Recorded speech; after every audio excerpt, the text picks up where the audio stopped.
Hi, ನಾನು Sandeep from tech in Kannada. ಇವತ್ತು ನನ್ನ ಮುಂದೆ ಮೋಟೋರೋಲಾದವರು ಹೊಸದಾಗಿ ಲಾಂಚ್ ಮಾಡಿದಂಥ Motorola edge 70 fusion smart phone ಇದೆ. ನನಗೆ ಬಂದಿರೋ ಮಾಹಿತಿ ಪ್ರಕಾರ ಈ ಸ್ಮಾರ್ಟ್ ಫೋನ್ ಅಂಡರ್ 30K, 30,000 ರೂಪಾಯಿ ಒಳಗೆ ಲಾಂಚ್ ಆಗ್ಬೋದು. ಮೋಸ್ಟ್ಲಿ 28-29ಕ್ಕೆ ಲಾಂಚ್ ಆಗುತ್ತೆ ಅಂತ ಕಾಣುತ್ತೆ. ನಾನಿವತ್ತು ಈ ಸ್ಮಾರ್ಟ್ ಫೋನ್ನ ಅನ್ಬಾಕ್ಸ್ ಮಾಡ್ತೀನಿ, ಯೂಸ್ ಮಾಡಿ ನನ್ನ ಎಕ್ಸ್ಪೀರಿಯನ್ಸ್ ನಿಮ್ಮ ಹತ್ರ ಶೇರ್ ಮಾಡ್ತೀನಿ. ಏನು ಚೆನ್ನಾಗಿದೆ, ಏನು ಚೆನ್ನಾಗಿಲ್ಲ, ಕಂಪ್ಲೀಟ್ ಮಾಹಿತಿನ ತಿಳಿಸ್ಕೊಡ್ತೀನಿ. ಅದಕ್ಕಿಂತ ಮುಂಚೆ ನೀವೇನು ನಮ್ಮ tech in Kannada YouTube channel subscribe ಮಾಡ್ಕೊಂಡಿಲ್ಲ ಅಂದರೆ ಈಗಲೇ ಸಬ್ಸ್ಕ್ರೈಬ್ ಮಾಡ್ಕೊಳ್ಳಿ ಮತ್ತು ಬೆಲ್ ಐಕಾನ್ ಕೂಡ ಕ್ಲಿಕ್ ಮಾಡ್ಬೋದು. ಮೊದಲನೇದಾಗಿ ಈ ಸ್ಮಾರ್ಟ್ ಫೋನನ್ನು ಅನ್ಬಾಕ್ಸ್ ಮಾಡೋಣ. ಈ ಫೋನ್ ಬಾಕ್ಸ್ ಮೇಲೆ FIFA 26 official smart phone partner ಅಂತ ಬೇರೆ ಹಾಕ್ಬಿಟ್ಟವ್ರೆ. ಸೊ ಬೆಂಕಿ. ಈ ಬಾಕ್ಸನ್ನು ಓಪನ್ ಮಾಡಿದ ತಕ್ಷಣ ನಮಗಿದ್ರ ಮೇಲ್ಗಡೆ ಇನ್ನೊಂದು ಸಣ್ಣ ಬಾಕ್ಸ್ ಸಿಗ್ತಾರೆ. ಪರ್ಫ್ಯೂಮ್ ಏನು ಹಾಕಿಲ್ಲ ಈ ಸಲ. ಈ ಬಾಕ್ಸ್ ಒಳಗೆ ಒಂದು user manual, quick start guide ಮತ್ತು ವಾರಂಟಿ ಕಾರ್ಡು, ಮತ್ತೊಂದು ಸಿಮ್ ಎಲೆಕ್ಷನ್ ಪಿನ್ ಕೊಟ್ಟಿದ್ದಾರೆ. ಯಾವುದೇ ಬ್ಯಾಕ್ ಕವರ್ ಸಿಗ್ತಾ ಇಲ್ಲ. ಇದ್ರ ಕೆಳಗಡೆ ನಮಗೆ ಡೈರೆಕ್ಟಾಗಿ ಈ ಸ್ಮಾರ್ಟ್ ಫೋನ್ ನೋಡೋಕ್ಕೆ ಸಿಗ್ತಾ ಇದೆ. ಹೆವಿ ಪ್ರೀಮಿಯಮ್ ಆಗಿದೆ. ಇದನ್ನು ಪಕ್ಕಕ್ಕಿಟ್ಟರೆ ಇದರ ಕೆಳಗಡೆ ಒಂದು ಚಾರ್ಜರ್ ಇದೆ. 68 ವ್ಯಾಟಿಂದು fast charger, type C port ಇರುವಂಥ ಚಾರ್ಜರು. ನಂತರ USB ಟೈಪ್ ಸಿಯಿಂದ ಟೈಪ್ ಸಿ ಕೇಬಲ್ಲು, ಒಳ್ಳೆ ಕ್ವಾಲಿಟಿಯ ಕೇಬಲ್ಲು. ಇದನ್ನು ಬಿಟ್ಟರೆ ಬೇರೇನೂ ಸಹ ನಮಗೆ ಈ ಬಾಕ್ಸ್ ಒಳಗೆ ಸಿಗ್ತಾ ಇಲ್ಲ. ಇನ್ನು ಡೈರೆಕ್ಟಾಗಿ ಸ್ಮಾರ್ಟ್ ಫೋನಿಗೆ ಬಂತು ಅಂದರೆ ಬೆಂಕಿಗುರು, ಹೆವಿ ಪ್ರೀಮಿಯಂ ಲುಕ್ಕನ್ನು ಹೊಂದಿರುವಂಥ ಸ್ಮಾರ್ಟ್ ಫೋನು. ಕಲರ್ ಕೂಡ ಸಖತ್ತಾಗಿದೆ. ಈ ಸ್ಮಾರ್ಟ್ ಫೋನ್ ತುಂಬ ಲೈಟ್ ವೇಟ್ ಇದೆ. 193 ಗ್ರಾಮ್ ವೆಯ್ಟು ಮತ್ತು 7.99 mm ಥಿಕ್ನೆಸ್ಸನ್ನು ಹೊಂದಿರುವಂಥ ಸ್ಮಾರ್ಟ್ ಫೋನು. ಈ ಫೋನ್ನ ಫ್ರಂಟಲ್ಲಿ ನಮಗೆ ಗೊರಿಲ್ಲಾ ಗ್ಲಾಸ್ 7i ಪ್ರೊಡಕ್ಷನ್ ಸಿಗ್ತಾ ಇದೆ. ಒಂಥರ ಕರು ಡಿಸ್ಪ್ಲೇ ಇದೆ ಆಯಿತಾ. ಬೆಸಲ್ಸ್ ಎಲ್ಲ ಯೂನಿಫಾರ್ಮ್ ಆಗಿದೆ. ಒಂದು ಸಣ್ಣ ಪಂಚೋಲ್ ಕ್ಯಾಮ್ರಾ, ಯಾವುದೇ ಸ್ಕ್ರೀನ್ ಗಾರ್ಡ್ ಹಾಕಿಲ್ಲ. ಫ್ರಂಟಿಂದ ಹೆವಿ ಪ್ರೀಮಿಯಮ್ ಆಗಿ ಕಾಣುತ್ತೆ. ಈ ಫೋನ್ನ ಹಿಂದಕ್ಕೆ ಬಂತು ಅಂದರೆ ಮೋಟೋದವ್ರು ಇದಕ್ಕೆ ಲಕ್ಸುರಿಯಸ್ ಫ್ಯಾಬ್ರಿಕ್ ಫಿನಿಶ್ ಅಂತ ಕರೀತಾರೆ.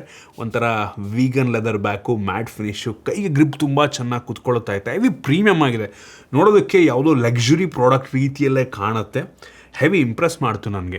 ಈ ಫೋನ್ನ ಹಿಂದೆ 2 ಕ್ಯಾಮ್ರಾ ಇದೆ. ನೋಡೋದಕ್ಕೆ 3 ಕ್ಯಾಮ್ರಾ ಅನಿಸುತ್ತೆ, ಬಟ್ 2 ಕ್ಯಾಮ್ರಾ ಇರೋದು.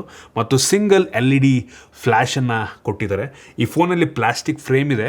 USB ಟೈಪ್ ಸಿ ಪೋರ್ಟ್ ಇದೆ. ಯಾವುದೇ ಹೆಡ್ಫೋನ್ ಜಾಕ್ ಇಲ್ಲ ಮತ್ತು ಡೆಡಿಕೇಟೆಡ್ SD ಕಾರ್ಡ್ ಸ್ಲಾಟ್ ಕೂಡ ಇಲ್ಲ. 2 ನ್ಯಾನೋ ಸಿಮ್ಮನ್ನು ಹಾಕ್ಬೋದು. ಮತ್ತು ಮಿಲಿಟ್ರಿ ಗ್ರೇಡ್ ಸರ್ಟಿಫಿಕೇಷನ್ ಸಹ ಕೊಟ್ಟಿದ್ದಾರೆ. ಸೂಪರ್ ವಿಷಯ. ಮತ್ತು ಕಂಪ್ಲೀಟ್ IP ರೇಟಿಂಗ್ ಸಿಗ್ತಾ ಇದೆ. IP68, IP69 ಡಸ್ಟ್ ಮತ್ತು ವಾಟರ್ ರೆಸಿಸ್ಟೆಂಟ್ ರೇಟಿಂಗು. ಜೊತೆಗೆ ಈ ಫೋನ್ ಸದ್ಯಕ್ಕೆ 3 ಡಿಫ್ರೆಂಟ್ ಕಲರ್ನ ಲಾಂಚ್ ಆಗ್ತಾ ಇದೆ.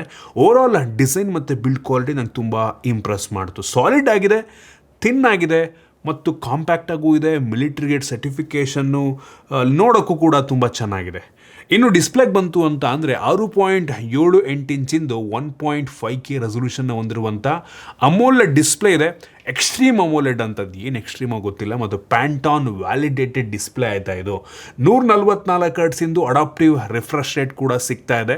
ಸೊ ಈ ಪ್ರೈಸ್ ರೇಂಜಿಗೆ 144 ಹರ್ಟ್ಸ್ ಅಂತ ಅಂದರೆ ಒಂದು ಪ್ಲಸ್ ಪಾಯಿಂಟ್. ಮತ್ತು ಹೆವಿ ಬ್ರೈಟ್ ಆಗಿದೆ. ಪೀಕ್ ಬ್ರೈಟ್ನೆಸ್ಸು 5200 ನಿಟ್ಸು ಆಯಿತಾ.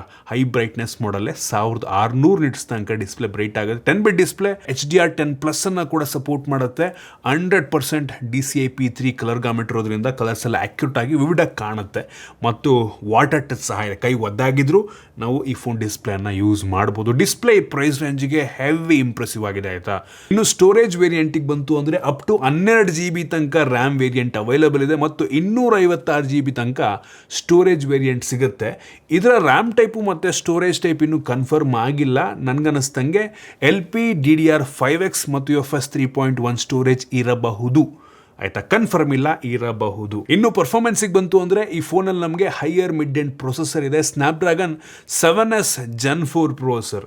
ನಾವು ಅಂತದ್ದು ಬೆಂಚ್ ಮಾರ್ಕನ್ನು ಚೆಕ್ ಮಾಡ್ದಂಗೆ 11,44,000 ರೇಟಿಂಗನ್ನು ಕೊಡ್ತಾ ಇದೆ. ಒಂದು ಲೆವೆಲ್ಗೆ ಪವರ್ಫುಲ್ ಆಗಿರುವಂಥ ಪ್ರೊಸೆಸರ್ ಮತ್ತು ತುಂಬ ದೊಡ್ಡ ವೇಪರ್ ಕೂಲಿಂಗ್ ಚೇಂಬರ್ನ ಕೊಟ್ಟಿದ್ದಾರೆ. 4473 mm² ಎಂದು. ನಾವು ಈ ಅಂತದ್ದು ಬೆಂಚ್ ಮಾರ್ಕನ್ನು ಮಾಡೋ ಟೈಮಲ್ಲಿ ಬ್ಯಾಟ್ರಿ ಡ್ರೈನ್ ಮತ್ತು ಟೆಂಪ್ರೇಚರ್ ವೇರಿಯೇಷನ್ ಎರಡನ್ನೂ ಕೂಡ ಚೆಕ್ ಮಾಡೋದು. ಎರಡು ಕೂಡ ತುಂಬ ನಾರ್ಮಲ್ ಅಂತ ಅನ್ನಿಸ್ತು. ಬ್ಯಾಟ್ರಿ ಡ್ರೈನ್ ಬರೀ 3% ಆದರೆ ಟೆಂಪ್ರೇಚರ್ ವೇರಿಯೇಷನ್ ಮ್ಯಾಕ್ಸಿಮಮ್ ಬರೀ 42 ಡಿಗ್ರಿ ಸೆಲ್ಸಿಯಸ್ ತನಕ ಹೋಯಿತು. ಸೊ ಜಾಸ್ತಿ ಹೀಟ್ ಆಗಲ್ಲ ಈ ಸ್ಮಾರ್ಟ್ಫೋನ್. ಮತ್ತು ಗಿಗ್ ಬೆನ್ ಸ್ಕೋರ್ನ ಕೂಡ ನಾನು ನಿಮಗೆ ತೋರಿಸ್ತಾ ಇದ್ದೀನಿ. ಇನ್ನು ಗೇಮಿಂಗ್ ಟೆಸ್ಟನ್ನು ಸಹ ಮಾಡಿದ್ವು. ಸೊ BGMIನಲ್ಲಿ ಸ್ಮೂತಲ್ಲಿ ಅಲ್ಟ್ರಾ ಎಕ್ಸ್ಟ್ರೀಮ್ ತನಕ ಹೋಗುತ್ತೆ. So 120 FPS game play support ಇದೆ. ಸ್ಮೂತಾಗಿತ್ತು. ಮತ್ತು ಮ್ಯಾಕ್ಸಿಮಮ್ ಅಂತ ಅಂದರೆ ಅಲ್ಟ್ರಾ HDRನಲ್ಲಿ ಅಪ್ ಟು ಅಲ್ಟ್ರಾ ತನಕ ಹೋಗಿ ಇದು ಕೂಡ ಪ್ಲೇಯಬಲ್ ಇದೆ. ಸೊ ಪರವಾಗಿಲ್ಲ, ಈ ಪ್ರೊಸೆಸರ್ 120 FPS ಹ್ಯಾಂಡಲ್ ಮಾಡ್ತಾ ಇದೆ ಅಂತ ಅಂದರೆ ಸ್ಟೆಬಿಲಿಟಿ ಚೆನ್ನಾಗಿದೆ ಅಂತಾನೆ. ಸೊ ಒಳ್ಳೆಯದು, ಹಂಗಂತ ಜಾಸ್ತಿ ಎಕ್ಸ್ಪೆಕ್ಟ್ ಮಾಡೋದಕ್ಕೆ ಹೋಗ್ಬಿಡಿ ಆಯಿತಾ. ಹೈಯರ್ ಮಿಡ್ ಆ್ಯಂಡ್ ಪ್ರೊಸೆಸರ್ ಇದು. ಸೊ ಪರ್ಫಾಮೆನ್ಸ್ ಓಕೆ, ಇನ್ನೂ ಪವರ್ಫುಲ್ ಆಗಿರುವಂಥ ಪ್ರೊಸೆಸರ್ಗಳು ಈ ಪ್ರೈಸ್ ರೇಂಜಿಗೆ ಸಿಗುತ್ತೆ ನಂಗೆ ಅನ್ನಿಸ್ತಂಗೆ. ಮೋಸ್ಟ್ಲಿ ಈ ವರ್ಷ ಎಲ್ಲ ಫೋನ್ಗಳ ಪ್ರೈಸ್ ಜಾಸ್ತಿ ಆಗಿರೋದ್ರಿಂದ ಪ್ರೊಸೆಸರ್ಗಳು ಈ ಪ್ರೈಸ್ ರೇಂಜಿಗೆ ಕಡಿಮೆ ದುಡ್ಡಿಂದ ಆಗ್ತಾವ್ರೆ ಏನೋ ಗೊತ್ತಿಲ್ಲ. ಹಂಗಂತ ಇದು ಫುಲ್ ಕಡಿಮೆ ಪವರ್ ಅಂತಲೂ ಅಲ್ಲ, ಒಳ್ಳೆಯ ಪ್ರೊಸೆಸರ್ರೇ, ಇನ್ನೂ ಚೆನ್ನಾಗಿರೋ ಸಿಗುತ್ತೆ ಒಟ್ಟಿನಲ್ಲಿ. ಇನ್ನು ಕ್ಯಾಮ್ರಾಗೆ ಬಂತು ಅಂತ ಅಂದರೆ ಈ ಫೋನ್ನ ಹಿಂದೆ 2 ಕ್ಯಾಮ್ರಾ ಇದೆ. 50 MP main sensor, f1.8 aperture. ಇದು Sony LYT 710 sensor. Optical image stabilisation ಜೊತೆಗೆ ಬರುತ್ತೆ. ಸೊ ಜಗತ್ತಿನ ಮೊಟ್ಟ ಮೊದಲ ಈ ಸೆನ್ಸಾರ್ ಹೊಂದಿರುವಂಥ ಫೋನ್ ಇದು. ತೆಗೆಯುವಂಥ ಫೋಟೋ ಸಖತ್ತಾಗಿದೆ, ಇಂಪ್ರೆಸಿವ್ ಆಗಿದೆ. ಕಲರ್ ಸ್ವಲ್ಪ ಪಾಪ್ ಆಗುತ್ತೆ, ಸ್ಯಾಚುರೇಷನ್ ಜಾಸ್ತಿ ಇರೋ ಥರ ಅನ್ನಿಸ್ತು. ಬಟ್ ಔಟ್ಪುಟ್ ಅಂತೂ ನನಗೆ ಪ್ರೋಸೆಸ್ ಮಾಡಿ ಚೆನ್ನಾಗಿ ಕೊಡ್ತಾ ಇದೆ ಅಂತ ಅನ್ನಿಸ್ತು ಆಯಿತಾ. ಆ ಸ್ಯಾಂಪಲ್ ನಾನು ನಿಮಗೆ ತೋರಿಸ್ತಾ ಇದ್ದೀನಿ. ನನಗಂತೂ ನೋಡೋಕ್ಕೆ ಸಖತ್ತಾಗಿ ಅನ್ನಿಸ್ತು. ಈವನ್ ಲೋ ಲೈಟಲ್ಲೂ ಕೂಡ ಔಟ್ಪುಟ್ಟು ಚೆನ್ನಾಗಿದೆ. ಈವನ್ ಪೋರ್ಟ್ರೇಟ್ ಶಾಟ್ಸ್ ಕೂಡ ಅಷ್ಟೇ. ಡೆಡಿಕೇಟೆಡ್ ಪೋರ್ಟ್ರೇಟ್ ಕ್ಯಾಮ್ರಾ ಇದರಲ್ಲಿಲ್ಲ, ಬಟ್ ಸ್ಟಿಲ್ ಕ್ಲಾರಿಟಿ ಸಖತ್ತಾಗಿದೆ ಅನ್ನಿಸ್ತು ಗುರು ನನಗೆ. ಆ ಸ್ಯಾಂಪಲ್ ನೋಡಿ ನೀವೇ ಜಡ್ಜ್ ಮಾಡ್ಬೋದು. ಕೆಲವೊಂದು ಪೋರ್ಟ್ರೇಟ್ ಶಾಟ್ಸು ಸಖತ್ತಾಗಿದೆ. ಮತ್ತಿನ್ನೊಂದು ಅಲ್ಟ್ರಾ ವೈಡ್ ಆ್ಯಂಗಲ್ ಕ್ಯಾಮ್ರಾ ಇದೆ, 13 MP. ಇದು ಮ್ಯಾಕ್ರೋ ಕ್ಯಾಮ್ರಾ ರೀತಿಯಲ್ಲೂ ಕೂಡ ಕೆಲಸವನ್ನು ಮಾಡುತ್ತೆ. ಸೊ ಅದ್ರದ್ದು ಕೂಡ ತುಂಬ ವೈಡ್ ಆಗಿದೆ. ಮ್ಯಾಕ್ರೋ ಶಾಟ್ಸ್ ಒಂದು ಲೆವೆಲಿಗೆ ಪರವಾಗಿಲ್ಲ ಅನ್ನಿಸ್ತು. ಅದು ಕೂಡ ಓಕೆ ಈ ಪ್ರೈಸ್ ರೇಂಜಿಗೆ. ಜೊತೆಗೆ ಈ ಫೋನ್ನ ಹಿಂದೆ ಇರೋ ಇನ್ನೊಂದು ಸೆನ್ಸಾರ್ ಆ್ಯಕ್ಚುಲಿ ಕ್ಯಾಮ್ರಾ ಅಲ್ಲ, ಲೈಟ್ ಸೆನ್ಸಾರು, 3-in-1 ಸೆನ್ಸಾರ್ ಆಯಿತಾ. ಇದು ಲೈಟಿಗೆ ತಕ್ಕಂಗೆ ಎಕ್ಸ್ಪೋಜರ್ನ ಆಟೋಮೆಟಿಕ್ ಅಡ್ಜಸ್ಟ್ ಮಾಡ್ಕೊಳುತ್ತೆ, ಪ್ರೊಸೆಸ್ ಮಾಡುತ್ತೆ. ಸೊ 3-in-1 ಸೆನ್ಸರ್ ಮಲ್ಟಿಪಲ್ ಪರ್ಪಸ್ಸಿಗೆ, ಡಿಸ್ಪ್ಲೇ ಬ್ರೈಟ್ನೆಸ್ ಅಡ್ಜಸ್ಟ್ ಮಾಡೋದಕ್ಕೆ ಎಲ್ಲದಕ್ಕೂ ಕೂಡ ಯೂಸ್ ಆಗುತ್ತೆ. ಇನ್ನು ಫ್ರಂಟ್ ಕ್ಯಾಮ್ರಾಗೆ ಬಂತು ಅಂದರೆ 32 MP ಸೆಲ್ಫಿ ಕ್ಯಾಮ್ರಾ ಸಖತ್ತಾಗಿದೆ. ನನಗಂತೂ ಇಂಪ್ರೆಸ್ ಮಾಡ್ತು. ಇದರಲ್ಲಿ ತೆಗೆದಂಥ ಫೋಟೋಸ್ಗಳು ನಾನು ಸಖತ್ತಾಗಿ ಕಾಣೋ ರೀತಿ ಅಂತೂ ಔಟ್ಪುಟ್ ಬರ್ತಾಯಿದೆ. ಮೇಕಪ್ ಎಲ್ಲ ಮಾಡಿ ಕೆಲವೊಂದು ಫಿಲ್ಟರ್ಸ್ ಎಲ್ಲ ಇದಾವೆ ಆಯಿತಾ. ಒಟ್ಟಿನಲ್ಲಿ ನನಗೆ ಸೆಲ್ಫಿ ಕ್ಯಾಮ್ರಾ ವೈಡ್ ಆಗಿದೆ, ಕ್ಲಾರಿಟಿ ಕೂಡ ಚೆನ್ನಾಗಿದೆ ಅನ್ನಿಸ್ತು. ಸೊ ಅದನ್ನು ಕೂಡ ನಾನು ನಿಮಗೆ ತೋರಿಸ್ತಾ ಇದ್ದೀನಿ. ವಿಡಿಯೋಗ್ರಫಿಯಲ್ಲಿ ಫ್ರಂಟ್ ಮತ್ತು ಬ್ಯಾಕ್ ಎರಡೂ ಸಹ 4K 30 FPS ವಿಡಿಯೋ ರೆಕಾರ್ಡನ್ನು ಮಾಡುತ್ತೆ. ಸೊ ಓಕೆ, ಸ್ಟೇಬಲ್ ಇದೆ ಎರಡೂ ಕೂಡ. ಇನ್ನು ಮೋಟೋ AI ಫೀಚರ್ಗಳು ನಮಗೆ ಗೂಗಲ್ ಫೋಟೋಸ್ ಒಳಗೆ ಸಿಗ್ತಾ ಇದೆ. ಕೆಲವೊಂದು ಮಾಮೂಲಿ ಗೂಗಲ್ ಫೋಟೋಸ್ ಎಡಿಟಿಂಗ್ ಫೀಚರ್ಗಳು ಅದರಲ್ಲಿ ಅವೈಲಬಲ್ ಇದೆ. ಅದು ಬಿಟ್ಟರೆ ಕ್ಯಾಮ್ರಾ AI ಮುಖಾಂತರ ಪ್ರೋಸೆಸ್ ಅಂತೂ ಮಾಡಿಬಿಟ್ಟು ಅನೌನ್ಸ್ಮೆಂಟನ್ನು ಮಾಡ್ತಿರೋದು ಗೊತ್ತಾಗುತ್ತೆ. ಇನ್ನು OSಗೆ ಬಂತು ಅಂದರೆ out of the box Android 16 base ಆಗ್ತಿರುವಂಥ ಅಲೋ UI ನಮಗೆ ಸಿಗ್ತಾ ಇದೆ. ಸೊ ಮೋಟೋದವ್ರು ಕನ್ಫರ್ಮ್ ಮಾಡಿರೋ ಪ್ರಕಾರ ಈ ಫೋನ್ಗೆ 3 ವರ್ಷಗಳ OS ಅಪ್ಡೇಟು ಮತ್ತು 5 ವರ್ಷಗಳ ಸೆಕ್ಯೂರಿಟಿ ಪ್ಯಾಚನ್ನು ಕೊಡ್ತಾ ಇದ್ದಾರೆ. ಈ OS ನಿಮಗೆ ಕ್ಲೀನ್ ಸ್ಟಾಕ್ ಆ್ಯಂಡ್ರಾಯ್ಡ್ ಎಕ್ಸ್ಪೀರಿಯನ್ಸನ್ನು ಕೊಡುತ್ತೆ. ತುಂಬ ಸ್ಟೇಬಲ್ ಆಗಿದೆ. ಕೆಲವೊಂದು ಸಣ್ಣ ಪುಟ್ಟ ಕಸ್ಟಮೈಸೇಷನ್ ಆಪ್ಷನ್ ಕೂಡ ಇದೆ. ಅದು ಬಿಟ್ಟರೆ ಮೋಟೋದವ್ರದ್ದು ಇದರಲ್ಲಿ family space, Moto secure, think shield ಎಲ್ಲ ಸಿಗ್ತಾ ಇದೆ. ಸೊ ಓಕೆ, ನಮ್ಗೆ ಇದರಲ್ಲಿ ಯಾವುದೇ ಬೇಡದ್ರು ಅಂತ ಅಷ್ಟಾಗಿ ಯಾವುದೇ ಅಪ್ಲಿಕೇಶನ್ಗಳು ಕೊಟ್ಟಿಲ್ಲ ಆಯಿತಾ. ಸೊ ಫೇಸ್ಬುಕ್ ಅದು ಇದು ಎಲ್ಲ ಇದ್ದಾವೆ, ಅದನ್ನು ಅನ್ಇನ್ಸ್ಟಾಲ್ ಕೂಡ ಮಾಡ್ಕೊಬೋದು. ಸೊ ಒಟ್ಟಿನಲ್ಲಿ ಕ್ಲೀನಾಗಿದೆ OS, ತುಂಬ ಸ್ಮೂತಾಗಿ ಕೆಲಸವನ್ನು ಸದ್ಯಕ್ಕಂತೂ ಮಾಡ್ತಾ ಇದೆ. ಇನ್ನು ಮೋಟೋ AI 2.0 ಸೊ ಇದೇನಪ್ಪ ಮಾಡುತ್ತೆ ಅಂದರೆ ಟೆಕ್ಸ್ಟನ್ನು ಇಮೇಜಿಗೆ ಪ್ರಾಂಪ್ಟ್ ಹಾಕ್ಬಿಟ್ಟು ಇಮೇಜಿಗೆ ಜನ್ರೇಟ್ ಮಾಡೋ ರೀತಿ, ಸ್ಟೈಲ್ ಸಿಂಕು, ನೀವು ಹಾಕಿರೋ ಬಟ್ಟೆಗೆ ತಕ್ಕಂಗೆ ನೀವು ವಾಲ್ಪೇಪರ್ನ ಜನ್ರೇಟ್ ಮಾಡೋ ರೀತಿ, ರಿಮೈಂಡ್ ದಿಸ್ಸು ಅಂದರೆ ಈ ಜರ್ನಲ್ ಮೇಂಟೈನ್ ಮಾಡ್ಕೋತಾ ರಿಕಾಲ್ ಫೀಚರು, ಅದೇನೇ ಫೀಡ್ ಮಾಡಿರ್ತೀರ, ಆಮೇಲೆ ನೆನಪಾಗಿಲ್ಲ ಅಂದರೆ ಅಥವಾ ಅದೇ ಸ್ಟೋರ್ ಮಾಡ್ಕೊಂಡಿರುತ್ತೆ, ಆಮೇಲೆ ನೀವು ಅದು ನೋಡಿಬಿಟ್ಟು ಮೆಮೊರಿಯಿಂದ ತಿಳ್ಕೊಬೋದು ಅಷ್ಟೇ. ಸೊ ಈ ರೀತಿ ಇತ್ತೀಚಿನ ಫೋನ್ಗಳಲ್ಲಿ ಎಲ್ಲದರಲ್ಲೂ ಬರ್ತಾ ಇದೆ. ಮತ್ತು ಇದರಲ್ಲಿ ಪರ್ಪ್ಲೆಕ್ಸಿಟಿ ಅಂದರೆ ಇವ್ರ ಜೊತೆ ಕೊಲಾಬ್ರೇಷನ್ ಇದೆ, ಮೋಟೋ ಜೊತೆ ಪರ್ಪ್ಲೆಕ್ಸಿಟಿ. ಸೊ ಅದು ಇದೆ, ಗೂಗಲ್ ಜೆಮಿನಾ ಇದೆ, ಕೋಪೈಲಟ್, ನಿಮ್ಗೆ ಯಾವ್ದು ಬೇಕು ಎಲ್ಲ ಸಿಗುತ್ತೆ, ಎಲ್ಲ ಇನ್ಸ್ಟಾಲ್ ಕೂಡ ಮಾಡ್ಕೊಬೋದು. ಮತ್ತು ಸರ್ಕಲ್ ಟು ಸರ್ಚನ್ನು ಕೂಡ ಕೊಟ್ಟಿದ್ದಾರೆ. ಸೊ OS AI ಅವಶ್ಯಕತೆ ಇರುವಂಥದ್ದಿದೆ. ಏನು ಸೆಕ್ಯೂರಿಟಿಗೆ ಬಂತು ಅಂತ ಅಂದರೆ optical in display fingerprint sensor ಇದೆ, ಫೇಸ್ ಅನ್ಲಾಕ್ ಮತ್ತು ವೈಡ್ ವೈನ್ L1 ಸೆಕ್ಯೂರಿಟಿ ಕೂಡ ಕೊಟ್ಟಿದ್ದಾರೆ. ಅದು ಥಿಂಕ್ ಶೀಲ್ಡ್ ಕೂಡ ಇದೆ. ಸೊ ನಿಮ್ಮ ಡಿವೈಸಲ್ಲಿರುವಂಥ ಡಾಟಾನ ಸೆಕ್ಯೂರ್ ಆಗಿಟ್ಟಿರುತ್ತೆ ಅಂತ ಅಂತಾರೆ. ಏನು ಬ್ಯಾಟ್ರಿಗೆ ಬಂತು ಅಂದರೆ ಇಷ್ಟು ತಿನ್ನಾಗಿದ್ರೂ ಸಹ ಫೋನು 7000 mAh ಕೆಪಾಸಿಟಿ ಬ್ಯಾಟ್ರಿ ಜೊತೆಗೆ ಬರುತ್ತೆ, ಸೂಪರ್. ಮತ್ತು ಬಾಕ್ಸ್ ಒಳಗೆ 68 ವ್ಯಾಟಿಂದು ಟರ್ಬೋ ಪವರ್ ಚಾರ್ಜರ್ನ ಕೊಟ್ಟಿದ್ದಾರೆ, ಫಾಸ್ಟಾಗಿ ಚಾರ್ಜ್ ಕೂಡ ಮಾಡುತ್ತೆ, ಒಳ್ಳೆಯದು.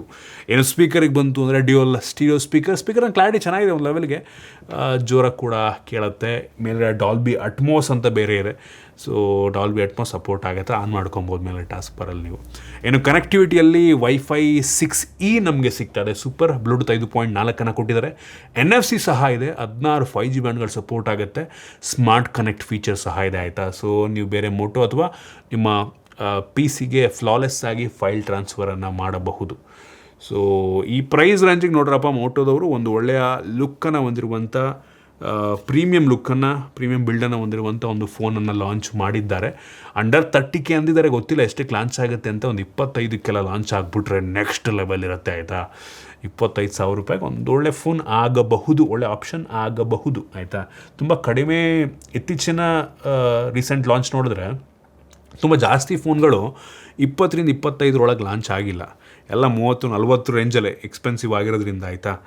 ನೋಡೋಣ ಇದೆಷ್ಟಕ್ಕೆ ಲಾಂಚ್ ಆಗುತ್ತೆ ಅಂತ. ಸೊ ಒಂದು 25ಕ್ಕೆಲ್ಲ ಲಾಂಚ್ ಆದರೆ ಒಂದು ಒಳ್ಳೆ ಆಪ್ಷನ್ ಆಗ್ಬೋದು, ತಲೆಯಿಟ್ಕೊಬೋದು ಒಂದು ಆಪ್ಷನ್ ಆಗಿ. ಓಕೆ, ಇದೊಂದು ಫೋನ್ ಇದೆ ಅಂತ, ಕ್ಯಾಮ್ರಾ ಕೂಡ ಒಂದು ಲೆವೆಲಿಗೆ ಚೆನ್ನಾಗಿದೆ ಅಂತ ಅನ್ನಿಸ್ತು ನಿಮಗೆ. ಡಿಸೈನ್ ಬಿಲ್ಡ್ ಕ್ವಾಲಿಟಿ ಲುಕ್ ಚೆನ್ನಾಗಿದೆ, ಡಿಸ್ಪ್ಲೇ ಚೆನ್ನಾಗಿದೆ, ರ್ಯಾಮ್ ಸ್ಟೋರೇಜು ಕನ್ಫರ್ಮ್ ಇಲ್ಲ, ಪರ್ಫಾರ್ಮೆನ್ಸ್ ಓಕೆ.